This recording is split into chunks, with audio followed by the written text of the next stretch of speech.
al doctor Daniel Cravo, con quien nos une una amistad de larga data y una admiración y respeto profesional por su labor técnica del día a día y por ser uno de los primeros en plantar esta semilla del interés de lo que es el derecho y el derecho deportivo fundamentalmente. Estudiar más allá de lo que vemos en el día a día y él es uno de los que inició todo este proceso. Por lo tanto, para mí es un placer estar junto a Daniel y junto al equipo de trabajo. Fundamental también agradecer a cada uno de ustedes por el tiempo que le dedican. El tiempo es algo que nosotros lo depositamos en uno u en otro lado y no lo volvemos a tener. Ustedes eligieron estar acá escuchándonos a nosotros y para nosotros eso nos merece el mayor de los respetos y agradecimiento. Como bien decía Daniel, el tema de lo que son las transferencias están primeramente relacionadas con algunas preguntas que nosotros nos hacemos permanentemente. La primera es, antes de pensar en transferencias, tenemos que definir objetivos de gestión. Antes de pensar en transferir a un jugador de fútbol, a un deportista, tenemos que definir qué objetivos queremos, qué queremos nosotros hacer, como en cualquier tipo de organización. Entonces ahí se nos plantean dos caminos. El primer camino a plantear, a tratar de entender es si somos formadores de deportistas, si nosotros somos formadores de deportistas, o si por el contrario somos compradores de jugadores de fútbol jóvenes. ¿Cuál es la diferencia? Si el club apuesta a tomar jugadores de fútbol jóvenes de otros equipos más pequeños, pagarlos al mejor precio de mercado y terminar de formarlos dentro de nuestra institución, o por el contrario, nosotros queremos hacer una apuesta a formar deportistas. Y soy bien claro en la diferencia de jugadores de fútbol y deportistas. Nosotros queremos trabajar en la formación de deportistas y hacemos todo en el día a día para trabajar en la formación de deportistas, no solamente de jugadores de fútbol. Por tanto, si queremos formar deportistas, lo primero en que tenemos que trabajar es en aspectos técnicos fundamentales, el core, que esa persona sepa jugar al fútbol, porque al final de cuentas va a tener que formar un plantel de fútbol. Pero además de jugar al fútbol, también tiene aspectos complementarios que hacen una diferencia entre un jugador de fútbol y un deportista para nosotros. Primero es enseñar a trabajar en equipo. Como en cualquier organización de las que ustedes trabajan, se terminó el mundo donde cada uno de nosotros podamos trabajar en soledad y ser el mejor en solitario, mucho menos en el fútbol. Si logramos tener equipos competitivos y logramos que las personas que integran los equipos entiendan la importancia de trabajar en equipo, seguramente ya tenemos una ventaja competitiva frente a nuestros competidores. En el fútbol, pero en el resto de las organizaciones también. Por lo tanto, es muy importante que esa persona, ese chico al que estamos formando, además de enseñarle cómo pegarle a la pelota para hacer un gol o para marcar un pase, también le enseñemos la importancia, la relevancia y cómo es trabajar en equipo. Y qué cosas en la práctica hay que hacer para trabajar en equipo. Como segundo término, es importante para nosotros formarlos en la toma de decisiones. Toma de decisiones, un jugador de fútbol, sí, toma de decisiones. Hago un pase o tiro al arco. Es una decisión que la tiene que tomar en décimas de segundos. Esa decisión puede ser que equivale a una copa y equivale a un campeonato internacional. Esa simple decisión que tiene que tomar en décimas de segundos. Entonces tenemos que formar a los jugadores de fútbol a que sepan tomar decisiones bajo presión, que sepan tomar decisiones bajo presión, porque esa decisión que está tomando es bajo presión. La decisión de patear un penal hacia la izquierda, hacia la derecha, hacia el medio del arco, suave, fuerte, es una toma de decisión en décimas de segundos. Y esa toma de decisión tiene consecuencias que son ganar, perder o empatar. Entonces, ese jugador tiene que estar formado para poder tomar decisiones y que esas decisiones no le pesen a la hora de la toma. Después se puede equivocar en la toma de decisiones, por supuesto que se puede equivocar, como nos equivocamos cada uno de nosotros en las organizaciones en las que trabajamos. Eso sí, hay que analizar por qué cometemos errores. Y esa toma de decisión hay que analizar, si no fue efectiva, el porqué de las cosas. ¿Para qué? Para no cometer 2 veces el mismo error, porque ahí ya no es un error, ahí es una decisión personal. No analizo el error y decido volver a cometerlo. Entonces, el error es uno, el segundo no es un error. El segundo es una decisión personal de volver a hacer lo mismo sin analizarlo. Entonces, eso es formación. Eso es formación. Y eso es formación permanente. Y no necesariamente solo dentro de la cancha. Eso es formación en la cabeza de la persona. Eso es formación en la cabeza del deportista. Tercero, a nosotros nos interesa que nuestros juveniles también estén capacitados en planeación estratégica. ¿Planeación estratégica a un jugador de fútbol? Claro que sí. Claro que sí. Porque hay que planificar un partido. Un partido frente a un rival no es lo mismo que un partido frente a otro rival.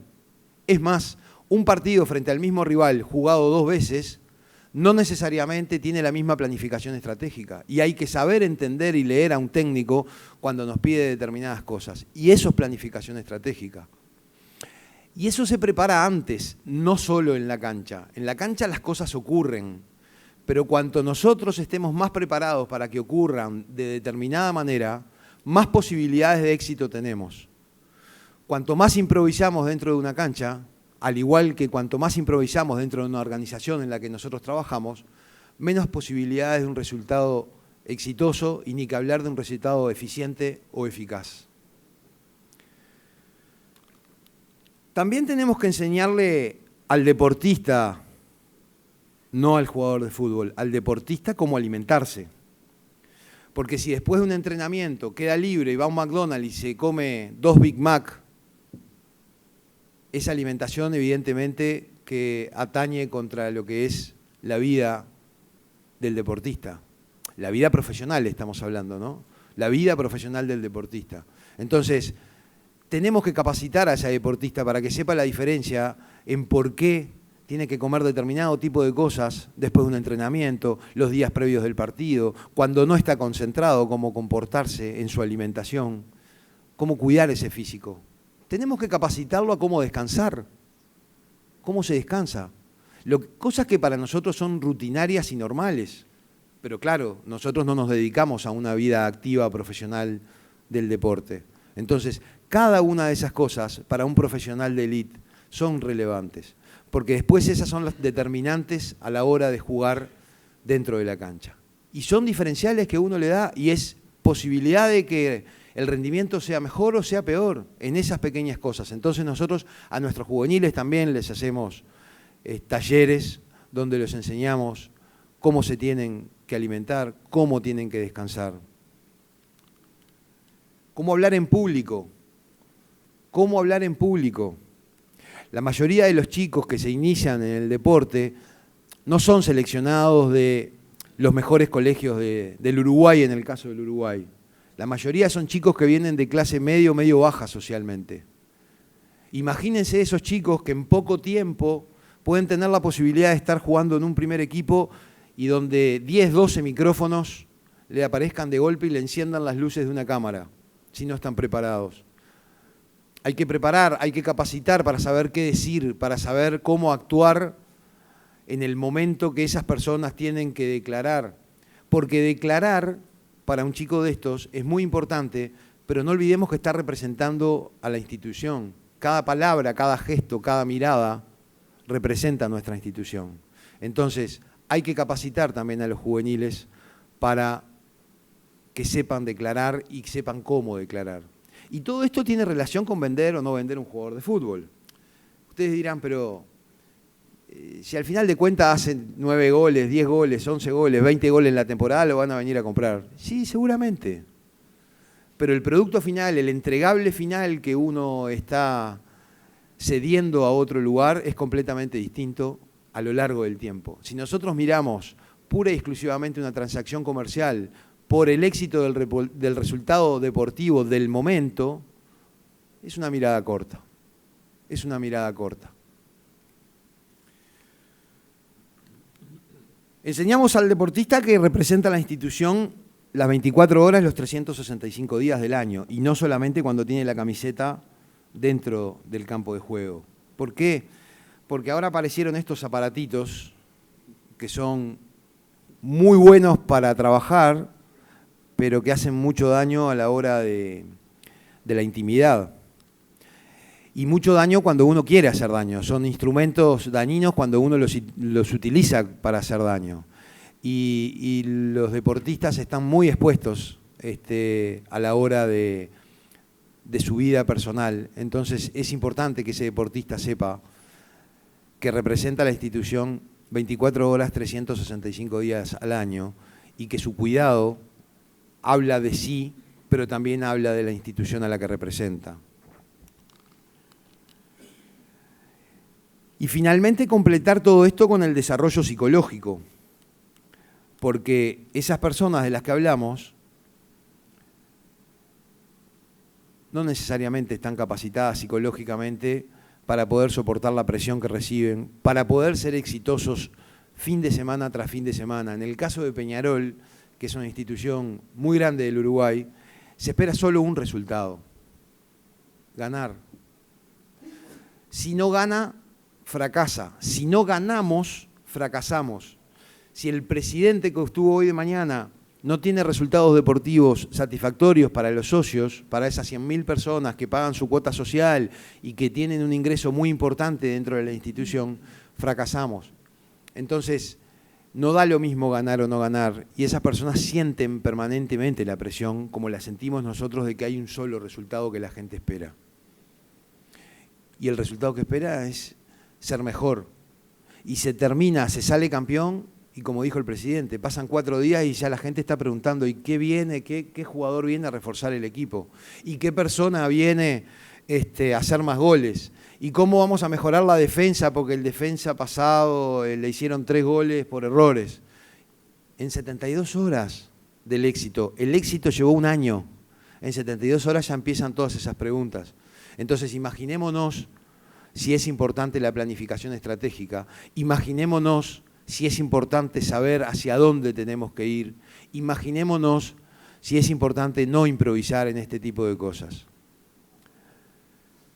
Fundamentalmente, nosotros trabajamos con determinada planificación, y en la planificación lo que hacemos es ponderamos a los jugadores juveniles en capacidad de aprendizaje, en comportamiento e influencia positiva en los demás. Para nosotros desarrollar líderes es importante, pero mucho más importante es desarrollar líderes positivos, porque se puede ser líder, pero líder negativo. Para nosotros es importante desarrollar líderes, pero líderes positivos. Dedicación al entrenamiento, lo ponderamos, cómo dedica su tiempo, pero cómo dedica su actitud. Hay cosas que se pueden cambiar, las aptitudes se pueden cambiar, las actitudes es medio difícil de cambiar.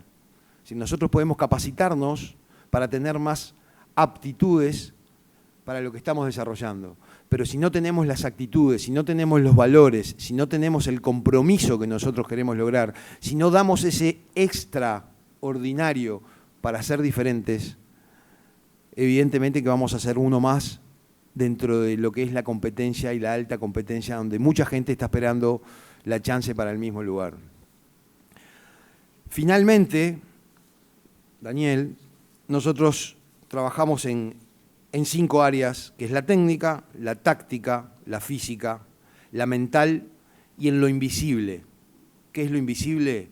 Todo aquello que ocurre en el día a día, ocurre en la interacción con el jugador, ocurre caminando alrededor, ocurre mirándolo a los ojos, saber cómo está, si está bien, si está mal, si tiene problemas, cómo está su familia. Es decir, ese tipo de cosas que no son de transmisión directa, pero que uno las puede palpar, las puede conocer, y eso puede hacer un diferencial también.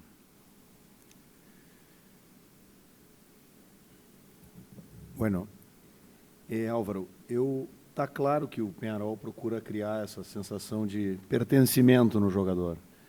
E isso, até vinha conversando com o Luiz Fernando, a gente sabe que o assédio de clubes europeus em relação ao jogador sul-americano, muitas vezes, ele é insuportável, porque tem que se respeitar também a vontade do jogador de seguir a sua carreira. Mas até que ponto, na medida em que esses valores são passados, que essa tentativa de que o atleta se sinta pertencendo a uma coisa maior, até que ponto isso, digamos assim, torna um pouco mais sensível a situação do atleta, de entender também que talvez não seja o momento de vender, talvez a proposta para ele financeira seja ótima, mas o clube que investiu tanto tempo vai sair perdendo, o contrato está por expirar, como não perder um jogador através de um pré-contrato, ou seja, tudo isso que tu disseste, todo esse caldo, como é que isso efetivamente é uma ferramenta tangível que pode, de uma certa maneira, colaborar para que o Peñarol possa, não decidir sozinho, mas esperar por um momento para vender ou por uma proposta melhor? Isso é tangível em algum momento, todo esse trabalho, na hora de uma transferência, ele surte esse efeito? Como todo, Daniel, tenemos ganadas y tenemos perdidas. Decir que solo son ganadas y que la única forma y que el único recorrido es este sería mentirles y no lo voy a hacer. A la hora de una transferencia hay varios stakeholders, varios players que van más allá incluso del club y del jugador. Está el club, está el jugador, está el representante, está el otro club y está la atracción incluso hasta social de dónde puedo llegar a ir, porque a la hora de la decisión de si me quedo jugando en un club o no, también pesa la seguridad del país, la seguridad de salir, la seguridad pública, la que tenemos, la seguridad del país. Porque muchas veces nosotros traemos jugadores del exterior, pero la familia, la esposa, los hijos no se adecúan a la seguridad pública que hay en el lugar a donde está el jugador y prefiere irse para no estar en el lugar a donde estamos viviendo. Entonces, hay una conjunción de temas a la arriba de la mesa a la hora de la toma de decisión. Por supuesto que en el Uruguay no estamos en las mejores condiciones para ofrecer todo ese tipo de cosas. Nosotros somos exportadores de jugadores. Entonces, si tú me preguntás si todo eso a la hora de una transferencia pesa, yo te digo sí, pesa. Si me preguntás si siempre puedo hacerlo valer, no siempre puedo hacerlo valer. En alguna medida pesa. Pero sí en alguna medida puedo hacerlo valer y puedo apostar a algunos jugadores, los que se eligen, porque esto no es por volumen, sino es por selección, a llevarlos a determinados mercados, sobre todo para que esos mercados también prueben la calidad, no solo técnica, sino humana, de ese tipo de jugadores que salen de Peñarol. Y hoy tengo dos ejemplos claros. Nosotros apostamos a trabajar para vender jugadores hacia el exterior, y dentro del exterior hicimos alguna apuesta para trabajar con España particularmente, y vendimos 2 jugadores juveniles que habían jugado pocos partidos en el primero de Peñarol. Hoy uno está integrando la plantilla, está en el banco de suplentes del Real Madrid. Es una transferencia que hicimos hace 2 años. Federico Valverde está en la selección uruguaya también, alternando. Es una de los nuevos chicos que el maestro Tavares ha citado para este cambio de generación que está haciendo la selección. Eso ya habla por sí, digamos, porque una de las cosas que el seleccionador nuestro se fija es no solo en el nivel de fútbol, sino en el perfil de la persona que está trayendo, en el perfil del deportista que va a representar al Uruguay. Bueno, a la hora de la verdad, en ese caso, para nosotros fue un caso de éxito a presentar. Inclusive ahí hacemos asociaciones de negocio que van más allá de la transferencia. O sea, lo que queremos hacer es probar mi producto y sigamos en un camino del largo plazo. ¿Qué quiere decir esto? Pongamos un valor, pero también pongamos valores que sean por resultados.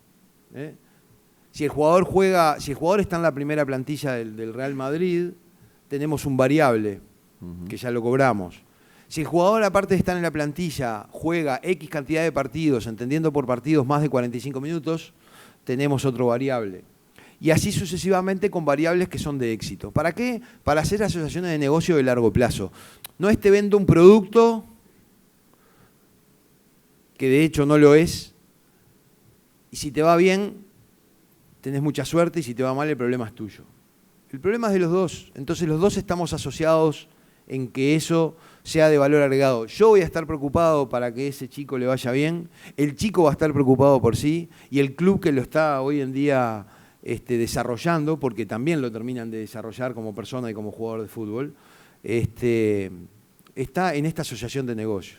E além disso, tu fideliza uma relação com alguém que poderia ter uma atividade mais predatória. Tu ter o Real Madrid como um possível interessado, talvez iniba uma ação predatória de um outro clube com quem tu não tem relação. A respeito disso, também vocês fizeram a outra transferência recente para o Barcelona. Buenos, ¿tú puedes hacer alguna referencia sobre ese caso también? Posteriormente la que hicimos con el Real Madrid, hicimos de otro chico que también estuvo jugando en el primero algunos partidos y seleccionado uruguayo de juveniles. Es un defensa que también, digamos, son jugadores que digamos, son diferentes, ¿no? Diferentes desde todo punto de vista y con una capacitación personal muy amplia. Ese chico fue para el Barcelona, también está jugando con variables, y ahí inclusive pusimos variables que van más allá del resultado que tenga el Barcelona. Pusimos variables que asociaran a que el chico fuera citado a la selección mayor del Uruguay y que jugara partidos, no solo en el Barcelona, sino también en la selección uruguaya, para mantener ese tipo de asociación en la que tú estás hablando. Só para finalizar, porque eu sei que tu tem que ir. Além desses pagamentos contingentes, digamos assim, o que é muito comum, que é uma sell-on fee, uma participação numa futura venda, nesses dois casos específicos, foi garantida uma participação numa futura venda sobre o lucro? Isso é uma tentativa, presumo eu também, tá na pauta tentar impor isso, sim. Talvez nem sempre, mas isso é sempre uma intenção de manter um percentual quando ele vai para uma otra plataforma. Sí, normalmente, digamos, es política del club quedarse con un porcentaje de las transferencias. También es cierto que no siempre es probable, hay veces que se aceptan y que no se aceptan. En estos casos, lo que nosotros estamos trabajando es justamente con un porcentaje sobre el lucro, que es algo habitual, sí. No sobre el total de la transferencia, sino sobre la diferencia entre lo que el club que lo contrató primeramente desembolsó y el ingreso final que puede tener. Pero sí, estamos trabajando en eso también.